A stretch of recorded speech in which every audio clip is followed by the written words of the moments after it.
In the quiet village of Umuaga, everyone lived happily with their cats and dogs. The animals were not just pets, they were part of the family. The dogs guarded the homes, and the cats chased away the rats. But one day, something strange happened. A rumor spread through the village like wildfire. Some people were eating the cats and dogs. It all started in the market. Nkem, a weaver, overheard two women talking as she bought yam. "Did you hear what Aji is cooking?" one woman whispered. "They say he's using cats and dogs, not goats." Nkem's heart raced. She rushed to her friend Chika's house, bursting through the door. "Chika, have you heard? They're eating the cats and the dogs." Chika, stirring her pot of soup, looked up in shock. "That cannot be true. Cats and dogs are our friends. Who would do such a thing?" But the rumor spread fast. Soon, everyone in the village was talking about it. The children were scared, holding their pets close. Some cats and dogs disappeared, and people feared they had been taken for food.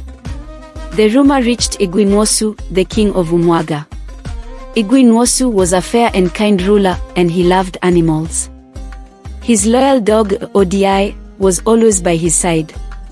When Igwe heard the rumors, he became very angry. "This must stop," Igwe Nwosu told his elders. "Cats and dogs are our friends, not food. We must protect them." Izudo, the head elder, nodded in agreement. "If we let this continue, the village will fall apart. People will no longer trust each other, and soon, even more animals will disappear." The king decided to make a public announcement. The next day, the entire village gathered in the square. The air was thick with tension. The children held their pets close, and the adults whispered nervously. Igwe Nwosu stepped forward, his dog Odi by his side. His voice was loud and clear. "My people, I have heard troubling news. Some say that our cats and dogs are being eaten. These animals are not food. They are our friends and protectors.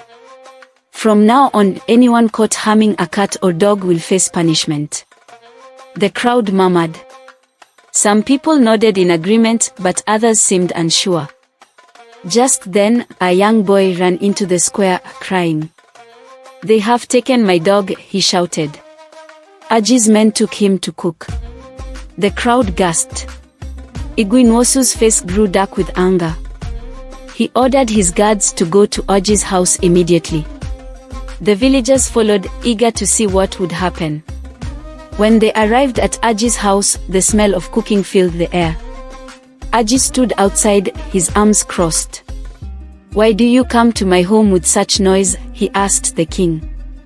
"I have done nothing wrong." The boy pointed at the cooking pot. "My dog is in there." Aji's wife looked worried, but Aji stood firm. "Yes, we took the dog," he said. "But what is wrong with that? To us, cats and dogs are like goats or chickens. We eat what we have." The villagers gasped in horror. Cats and dogs were not food to them. They were part of their families. Igwe Nwosu stepped forward, his voice full of anger. "You have disrespected our traditions, Aji," the king said. "These animals are more than just food. They protect us, live with us, and are our companions. You have broken the trust of this village." Aji glared at the king. "You may be king, but I am a man.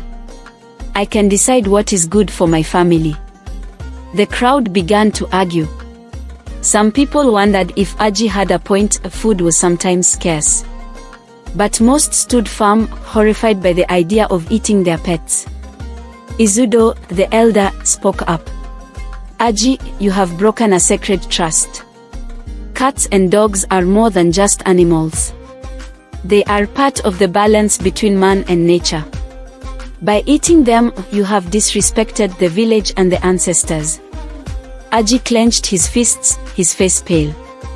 His wife tugged on his arm, whispering, "Please, Aji, don't fight anymore. Defeated, Aji bowed his head. "I will not harm another animal," he said quietly. Igwe Nwosu nodded. "You must repay the boy with a new dog, and if you harm another cat or dog, you will be banished from the village." Aji's wife quickly brought out a small puppy and handed it to the boy. Tears filled her eyes as she whispered, "We are sorry." The boy hugged the puppy tightly.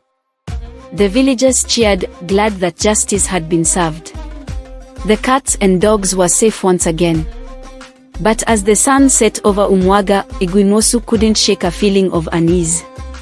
Aji had agreed to stop, but deep in his heart, the king knew that the battle was not over yet.